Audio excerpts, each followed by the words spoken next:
Hello, Major General Buchanan. Can you hear me? This is Kimberly McBroom. Hello, Kimberly. Yeah, I hear you loud and clear. Hi.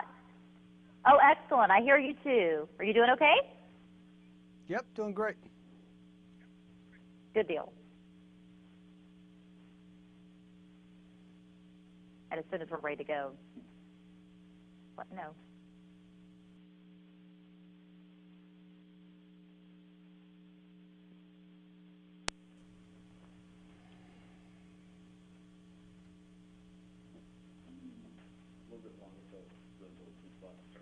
Okay, I can. Yeah. Adjust, however. Okay. Yeah, that works.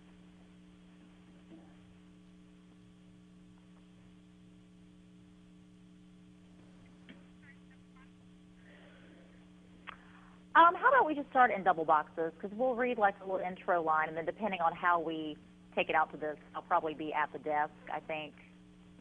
So that might be a little less jarring. Okay. All right, Major Buchanan, with the continuing violence in Iraq, how confident are you that Iraqi forces will be able to take over their own security once U.S. forces leave? Well, Kimberly, first of all, thanks for having me on your show today. The Iraqi security forces have had the lead for security in their country since the summer of 2010. And by literally any measure you want to use, with the number of attacks, the number of casualties, they're actually doing a pretty good job. So in the context of where we were last year, or the years before, we've got less than 10% of the numbers of attacks per day that we had, say, in 2007, and even less attacks per day this year than last year. This doesn't mean that they don't need further help, but I think they're well on the right road. And I guess with, media coverage 24/7, we do hear about every attack, every incident that happens. So the perception may be that, that it is still a struggle over there, when in fact you're seeing that things have gotten better. Well, they have gotten better, really through the security situation. And I think just as importantly, maybe one of the biggest indicators is not the lack of violence or the drops in the violence levels, but it's actually the increase in both the quality and the quantity of the Iraqi security forces. I see. Now, in your opinion, do you think the Obama administration should stick to the December 31st withdrawal deadline? Well, Kimberly, first of all, as a military officer, we make recommendations, we develop options. But we also believe in what our Constitution says, and of course the civilian administration has the opportunity, the right, and the responsibility to make all of those strategic level decisions. So what we do from a military perspective is try to provide the best possible advice that we can, and then when we get the orders, we execute. Now, having said that, our two countries, Iraq and the United States, signed a bilateral security agreement in 2008.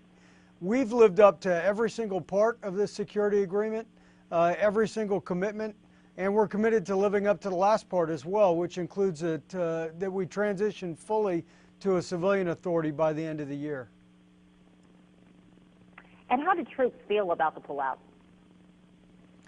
Well, I think that those of us who have been here a number of years, and I'm fairly typical in that I'm on my 4th tour in Iraq here. And those of us who have seen this from 2003 onwards really feel optimistic about the future.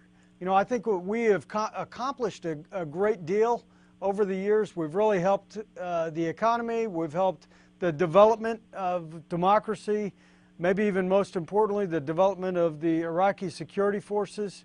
But all of that has been at a significant cost, a significant sacrifice by both the Iraqi people, the American people, the families of our service members that are deployed. And so the opportunities are there. I'm very optimistic about the future. It has been like I said, at some cost, but I think that the Iraqis now have opportunities they never had in the past. Having said all of that, it really is up to them to walk through the door that we've helped to open for them. Absolutely, and to go forth from there. Major General, thank you so much for spending some time with us today. We appreciate it. Okay, thanks, Kimberly.